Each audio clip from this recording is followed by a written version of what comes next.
Selamat pagi Bapak Ibu yang terkasih dalam Tuhan Yesus Kristus. Senang rasanya kita bisa berjumpa kembali di dalam Rema, Renungan Mahasiswa STBI.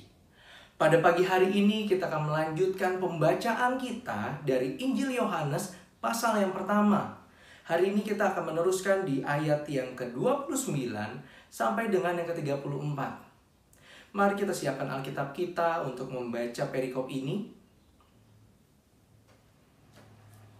Saya akan membacakan untuk teman-teman sekalian yang ada di rumah. Dari Yohanes menunjuk kepada Yesus. Pada keesokan harinya, Yohanes melihat Yesus datang kepadanya dan ia berkata, "Lihatlah anak domba Allah yang menghapus dosa dunia. Dialah yang kumaksud ketika kukatakan, kemudian daripadaku akan datang seseorang yang telah mendahului aku, sebab dia telah ada sebelum aku. Dan aku sendiri pun mula-mula tidak mengenal dia, tetapi untuk itulah aku datang dan membaptis dengan air, supaya ia dinyatakan kepada Israel." Dan Yohanes memberi kesaksian, katanya, "Aku telah melihat Roh turun dari langit seperti merpati, dan ia tinggal di atasnya. Dan aku pun tidak mengenalnya, tetapi dia yang mengutus aku untuk membaptis dengan air telah berfirman kepadaku, jikalau engkau melihat Roh itu turun ke atas seseorang dan tinggal di atasnya, dialah itu yang akan membaptis dengan Roh Kudus. Dan aku telah melihatnya dan memberi kesaksian. Iya, inilah anak Allah." Mari kita berdoa. Bapa kami di surga, pada pagi hari ini Tuhan, kiranya Kau bisa pimpin kami untuk kami bisa mempelajari firman Tuhan yang telah kami baca tadi, untuk kami bisa mengerti apa yang menjadi kehendak-Mu dalam kehidupan kami. Kiranya Engkau berikan Roh Kudus-Mu, Kau bisa gerakan Roh Kudus-Mu, sehingga bisa menuntun kami, untuk kami bisa mengerti Tuhan. Biarlah Kau juga bisa pakai hamba-Mu ini, untuk bisa menyampaikan apa yang benar, yang menjadi kehendak Tuhan untuk kami semua. Terima kasih banyak Bapa. Dalam nama Tuhan Yesus kami berdoa. Amin. Pada pagi hari ini saya memberikan sebuah judul renungan, Aku Telah Melihat. Kalau misalnya baru-baru ini buat para pencinta bola, terutama untuk pecinta MU, pasti mengetahui bahwa di sekitar tanggal 25 kemarin, di pagi hari, ketika membuka HP kita melihat ada suatu berita sukacita. Untuk berita sepak bola ya. Kita mengetahui, jadi beberapa waktu yang lalu Manchester United atau MU itu berhasil mengalahkan Liverpool di dalam Piala FA. Dan pasti buat teman-teman lain yang mencintai MU juga, yang jadi penggemar MU juga, itu juga pasti tidak hanya melihat terus senyum-senyum melihat HP-nya sendiri, tapi pasti ada yang dilakukan. Apa yang coba? Buka Instagram, kemudian upload postingan, menang atau gimana gitu kan. Dan atau mungkin kita menghubungi teman-teman kita yang sama-sama suka MU dan membagikan cerita itu. Bener nggak? Tapi itu, ketika kita melihat satu berita yang besar, satu berita yang membawa sukacita buat kita, ini masalah MU aja ya, masalah bola saja, bisa membuat kita mau menceritakan seperti itu. Nah, pada pagi hari ini kita mau belajar bersama-sama bagaimana ketika Yohanes melihat suatu hal yang sangat besar, dia tidak hanya menyimpan kebenaran itu, menyimpan hal besar ini untuk dirinya sendiri, tapi ada satu hal yang bisa kita pelajari yang Yohanes lakukan, yang Yohanes Baptis lakukan setelah melihat suatu kenyataan yang sangat besar dari Tuhan. Pada hari ini kita mau belajar bagaimana Yohanes merespon ketika ia melihat sepupunya, yaitu Yesus, ketika ia dibaptis. Ada suatu hal yang terjadi dan ia menyadari suatu hal. Ia menyadari bahwa itu adalah satu hal yang besar yang harus diceritakan pada banyak orang. Dan begitu juga dengan kita. Ketika kita sudah menemukan suatu hal yang sangat besar dalam kehidupan kita, terlebih lagi masalah keselamatan yang sudah kita dapatkan, kira-kira apa yang harus kita lakukan sebagai orang percaya? Cukupkah kita hanya mengucap syukur untuk keselamatan yang sudah Tuhan berikan? Atau kalau misalnya berangkat dari ilustrasi Manchester United tadi, ada satu hal lagi yang harus kita lakukan. Apa kira-kira? Ya, jawabannya disimpan dulu, nanti kita akan bahas belakangan. Tapi pada saat ini kita mau belajar dari ayat yang ke-29 terlebih dahulu, teman-teman. Kita akan berangkat bagaimana Yohanes melihat Yesus. Kalau kita perhatikan di ayat yang ke-29, pada keesokan harinya Yohanes melihat Yesus datang kepadanya dan ia berkata, "Lihatlah, Anak Domba Allah yang menghapus dosa dunia." Jadi pertama kita mempelajari bagaimana Yohanes melihat Yesus. Dan di situ kita melihat bagian pertama adalah Yesus dilihat Yohanes sebagai domba yang menghapus dosa. Dan sebenarnya kita sebagai orang percaya, sebagai orang Kristen pasti sudah menyadari bagaimana Yesus itu ketika disebut sebagai anak domba Allah, kita mengetahui bahwa Yesus datang memang untuk menjadi korban. Seperti kalau misalnya bangsa Israel di perjanjian lama itu memang diperintahkan untuk membawa korban bakaran, korban penebusan dosa, korban permohonan ampun, dan itu dilakukan terus menerus. Tapi kita tahu ketika Yesus datang ke dunia, Yesus datang sebagai domba, sebagai korban sejati untuk menebus kita dari dosa. Ketika di sini dikatakan Anak Domba Allah yang menghapus dosa manusia, menghapus dosa dunia, apa yang ada di benak teman-teman semua? Jujur, pas saya kecil membaca atau mendengar istilah Yesus menghapus dosa, yang ada di benak saya itu seperti kalau misalnya kita menghapus papan tulis. Ketika papan tulis kita ada noda-nodanya, ada kotorannya, dan kemudian kita hapus begitu saja. Saya dulu sempat berpikir bahwa Yesus menghapus dosa kita segampang itu. Tapi apabila kita melihat bahasa aslinya dari kata menghapus ini, kita akan melihat apa makna sebenarnya. Kita melihat yang menghapus itu, hapus itu ditulis dengan kata iron, yang berarti take away atau carry away, yang artinya nggak hanya sekedar menghapus seperti yang kita baca dalam bahasa Indonesia, tapi kita melihat bagaimana Yesus itu hadir sebagai anak domba Allah untuk mengambil dosa kita, atau bahkan bahasanya itu untuk menanggung dosa kita. Jadi yang harusnya kita menanggung hukuman dosa kita, tapi Yesus datang untuk mengambil itu, untuk membebaskan kita dari dosa yang harusnya menghukum kita, tapi itu semua ditanggung oleh Yesus. Jadi Yesus menghapus dosa kita bukan dengan cara yang mudah. Bahkan kalau Paulus pernah mengatakan Yesus itu datang dan ia itu di-slaughtered, atau dalam bahasa Indonesianya ia itu disembelih. Seperti kalau teman-teman pernah melihat ada sembelihan korban gitu ya. Dan Yesus digambarkan seperti itu. Dan kita sebagai orang Kristen yang sudah mengetahui bagaimana Yesus mengorbankan nyawanya, sekarang kita harusnya sudah bisa melihat dengan lebih jelas apa yang Yesus lakukan untuk menyelamatkan kita. Jadi kita belajar untuk kita, di dalam keselamatan kita, ada satu hal yang harus kita kerjakan.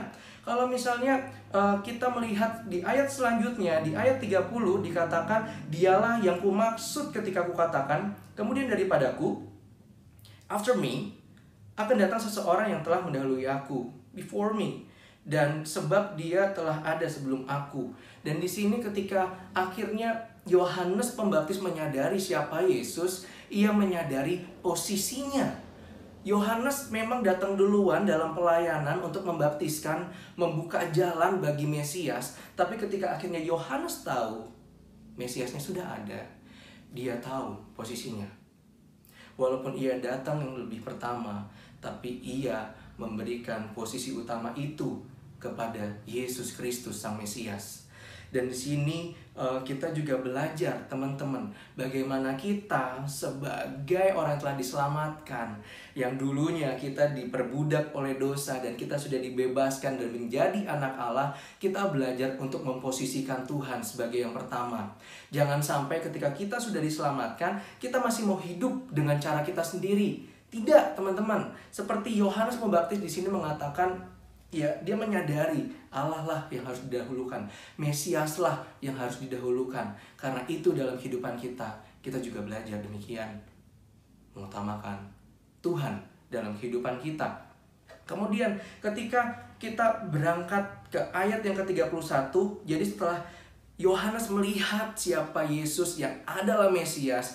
Ia mau menempatkan Yesus di tempat yang utama. Dan yang kedua, Yohanes mau menyatakan, mau memberitakan tentang Yesus. Di ayat 31 dikatakan, dan aku sendiri pun mula-mula tidak mengenal dia. I knew him not. Tetapi untuk itulah aku datang dan membaptis dengan air supaya ia dinyatakan. Dan itu yang terus dilakukan. Dan di sini kita belajar, apalagi ketika kita sudah menyadari Yesus datang untuk menyelamatkan kita dan kita sudah diselamatkan, kita belajar untuk kita mau menyatakan Yesus kepada orang-orang yang belum mengenal Yesus, kepada teman-teman kita yang belum setia kepada Yesus, mengingatkan kembali bagaimana Yesus telah berkorban bagi kita. Dan itu yang harus kita ajarkan kepada teman-teman kita. Dan bagaimana kita, apakah sudah melakukan itu? Mungkin ketika kita mau menyatakan hal itu kepada orang-orang, kita masih takut, masih kurang yakin. Tapi di sini kita mau belajar kenapa Yohanes bisa yakin untuk menyatakan Yesus sebagai Mesias gitu ya. Nah, kita mau belajar dari ayat yang ke-32, teman-teman. Di ayat 32 dikatakan, dan Yohanes memberi kesaksian. Katanya, aku telah melihat roh turun dari langit seperti merpati dan ia tinggal di atasnya. Jadi ketika Yohanes membaptis Yesus, ia melihat yang sering kita baca ketika Yesus dibaptis. Ada roh yang turun dalam bentuk merpati, kemudian ada suara dari langit yang mengatakan bahwa inilah anakku, kepadanya lah aku berkenan. Dan pada saat ini kita belajar bahwa itu juga dilihat oleh Yohanes. Itu adalah satu kejadian yang terjadi dan dilihat oleh banyak orang. Dan itu menjadi keyakinan buat kita. Nah, tapi kita mau lihat di bagian selanjutnya. Di ayat 32 dikatakan, dan aku pun tidak mengenalnya, tetapi dia yang mengutus aku, berarti maksudnya adalah Allah yang mengutus Yohanes membaptis untuk membuka jalan bagi Mesias, membaptis dengan air, telah berfirman kepadaku, jikalau engkau melihat roh itu turun ke atas seseorang dan tinggal di atasnya, dialah itu yang akan membaptis dengan Roh Kudus. Jadi teman-teman, kenapa Yohanes bisa yakin untuk menceritakan Yesus sebagai Mesias? Karena Yohanes mendengar firman dari Allah bahwa tentang roh itu akan turun setelah ada orang dibaptis dan tinggal di atas orang itu. Dia sudah dengar tentang itu dan ia menyaksikan itu. Dan di sini teman-teman kita mau belajar bagaimana kita mau dapat keyakinan akan Yesus. Itu benar-benar kita akan semakin yakin, kita akan semakin kuat dalam iman kita kepada Yesus ketika kita rajin baca firman-Nya. Ketika kita rajin baca firman Tuhan yang adalah Alkitab ini yang berisi perkataan Tuhan, yang berisi pengajaran, yang benar-benar meneguhkan iman kita di dalam Yesus. Pertanyaannya, hari ini sudah baca Alkitab belum? Saya selalu mengatakan kepada teman-teman di tempat saya pelayanan di Gereja Baptis Indonesia Karanganyar Gunung, cabang Argosari, dan bahkan dulu pas saya di Cibubur, saya selalu mengatakan bahwa Alkitab kita ini adalah surat cintanya Tuhan. Kalau teman-teman yang pernah punya pengalaman yang dapat surat cinta, atau dapat email cinta, atau dapat WhatsApp cinta, kita pasti akan membaca pesan tersebut dari awal sampai akhir untuk mengerti apa yang dimaksud oleh dia, apa yang dia rasakan kepada kita, dan apa yang dia ungkapkan. Ketika kita baca dari awal sampai akhir, kita akan mendapatkan kebenaran itu. Dan kita semakin diteguhkan bahwa dia mengasihi kita. Begitu juga dengan firman Tuhan. Ketika kita mau baca firman Tuhan kita, Alkitab kita dari awal sampai akhir, kita akan diberikan kesempatan, diberikan hikmat untuk kita bisa memahami lebih dalam kasih Tuhan Yesus kepada kita. Jadi kalau Yohanes dikuatkan untuk bisa menyatakan Yesus dalam pelayanannya, begitu juga dengan kita bisa menyatakan Yesus lebih yakin lagi ketika kita rajin membaca Alkitab kita.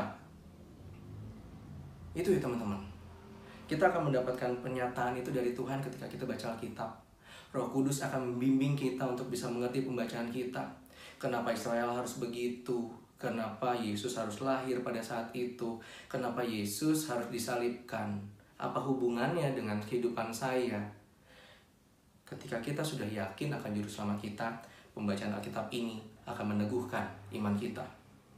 Kemudian, ketika kita sudah mengerti akan firman Tuhan, ketika kita sudah mengerti siapa Yesus sebenarnya, yang Mesias, juru selamat kita. Kita mau belajar bagaimana kita mau bersaksi atas iman kita. Di ayat ke-34, di ayat yang terakhir di situ dikatakan, dan aku telah melihatnya. I saw, I perceive, aku mengerti, aku memahami, aku menyadari apa yang dimaksud dengan Yesus yang adalah Mesias. Dan di situ akhirnya ia memberi kesaksian. Dan saya sangat senang dengan kata memberi kesaksian dalam bahasa Inggrisnya, bear witness. Yang artinya itu, dimana bear witness itu berarti benar-benar ketika kita mau mengungkapkan kesaksian kita mau bear it. Kita mau menanggung resiko ketika kita menyatakan cerita itu. Entah kita dijauhin teman kita, entah kita dipersekusi atau gimana, tapi kita mau bear witness. Ketika kita yakin akan iman kita, ketika kita yakin bahwa Yesus telah menyelamatkan kita, dan ketika kita diteguhkan dari pembacaan Alkitab kita, seharusnya kita mau bear witness. Setelah aku melihat, aku mau bear witness, aku mau bersaksi, aku mau menanggung kesaksianku, aku menceritakan kepada siapa saja, dan aku mau tanggung resikonya. Karena itu yang Tuhan inginkan dalam kehidupan kita. Bagaimana dengan teman-teman? Yesus telah menyelamatkan kita. Sekarang waktunya kita yang telah melihat, kita mau bersaksi, menyatakan Yesus dalam kehidupan kita. Sebagai kesimpulan, ketika kita sudah sepenuh hati menerima Tuhan Yesus sebagai juru selamat, kita harus bertindak. Gak cuma mesem-mesem melihat HP aja gitu ya. Dan kemudian kita harus memposisikan Tuhan Yesus sebagai yang utama dalam kehidupan kita. Yang ketiga, kesimpulannya, kita akan mendapat pengertian baru di dalam Tuhan. Kita akan dapat peneguhan di dalam Tuhan ketika kita mendengar, ketika kita baca firman Tuhan atau Alkitab. Kemudian keempat, kita belajar juga untuk kita setelah kita menerima atau melihat kebenaran Tuhan, kita harus membagikan kebenaran bahwa Ia adalah anak Allah, bahwa Ia adalah Mesias, bahwa Ia adalah juru selamat. Mari kita berdoa. Bapa kami di surga, terima kasih banyak untuk kesempatan kami untuk belajar dari firman Tuhan. Kiranya Engkau bisa terus menolong kami, untuk kami bisa benar-benar melihat kebenaran yang telah Kau berikan di dalam Tuhan Yesus, sehingga kami bisa hidup di dalam keselamatan ini, dan kami bisa memberikan yang terbaik bagi Tuhan dalam kehidupan kami. Pakai kami untuk bisa memberitakan kebenaran, memberitakan Injil Tuhan kepada orang-orang yang Kau percayakan pada kami. Terima kasih banyak Bapa. Dalam Tuhan Yesus kami berdoa. Amin. Selamat pagi, Tuhan Yesus memberkati.